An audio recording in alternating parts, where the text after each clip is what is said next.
Hey guys, welcome back to the channel. This is Red Shadow, and I'm on to my next game I completed in 2024. This is another short game like the previous. Well, so far everything I had beat earlier in the year were relatively short games, and then this one was definitely one of those. This is Goodbye World.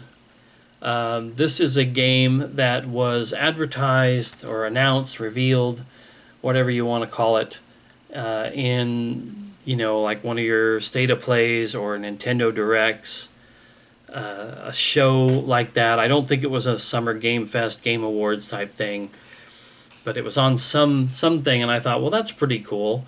It's pixel art style graphics. It's almost like maybe RPG Maker. I don't think it says on here that it is an RPG Maker game, but it just kind of reminds me of that style of game, those particular pixel art 16-bit era style games. It tells a story about these two girls who meet in college. I would assume probably something like college, and they want to make a game. One of them's a programmer, one of them's an artist. They become friends. They concoct a game that they're making called Blocks, and it's like a retro puzzle style game. It has the greenish gray Game Boy, original Game Boy graphical style, and they just you know come together, create this game, bump heads, clash. They have artistic types. They're not always going to be on the same page, but they're passionate about what they're into and what they want to create. And it's two people trying to make a game, and it tells this very interesting little story. And the main thing that I took away from this game was, like I said, the story was emotional, and it had its moving moments. But I actually, and it's funny, I think I talked about something like this in one of the Discord servers that I'm in with someone else who'd played the game, about how it was kind of interesting that it's a game about people making a game in a game, and the game is made up of you talking and interacting with these characters as they're going through their game making journey. And then when you get through each sequence of that story being told, then you play some more of their game. And the disparate nature of the two different sides of this didn't quite come together well for me. I was super into the story because I love narrative style games. So if you tell me even just the slightest bit of an interesting story, I'm in.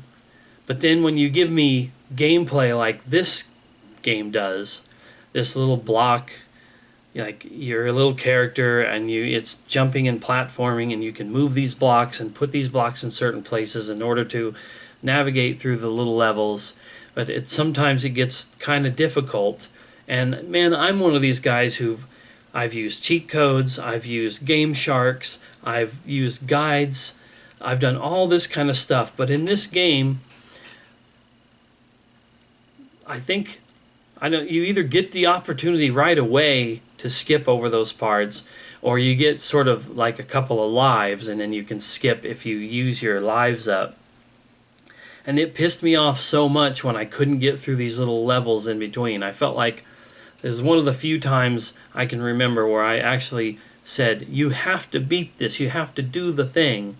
It didn't set right with me to sort of fly through it, but sort of later on towards the end of the game, their little game inside the game got more and more difficult.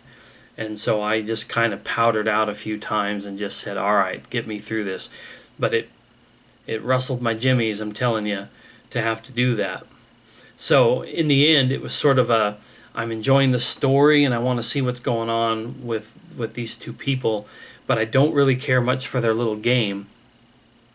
So I brought that up in that Discord server, as I mentioned, that I kind of had some problems with that. And then I said to myself, or I said in the Discord server after I thought it, if this really was a game by a couple of people whose idea was to, okay, I imagine this, maybe I'm creating my own narrative with this, but I imagine this being the product of two actual people who wanted to come together and make a game. And maybe they were struggling so much with the game itself, that little blocks, platformy, puzzle-style game, that they expanded or changed their idea for the game they were going to make into this game, which is about them making a game and telling the story of them doing the game. So in the end, I can't really complain about how they made this, because that's the game that they made. It may have rubbed me the wrong way a little bit to have to deal with those stretches of their little puzzle game in there, but I can't really knock such a meta experience, I guess is what I'm saying, because I don't know what their intention was. Was their intention to sort of make you frustrated with that other part of the game, or was that game not quite working and we got to see that final product in here, and maybe that actually makes this a genius idea? It's like, I don't know. My brain is kind of exploding a little bit due to it. So I will just say it was a memorable experience for sure. And I wouldn't say avoid it because of the issues that I had with it. There's a lot of people out there who will probably play that blocks puzzle game in there and just kick its ass and wonder why a fool like me was struggling so hard with it. But yeah, that's my thoughts on Goodbye World. I was happy to have played it and had that experience with it. So yeah, just might be something to look into if any of that sounds interesting to you. All right, so that's it. I'll wrap this one up and get ready to do the next one. So thanks for watching, and we'll see you in that next video.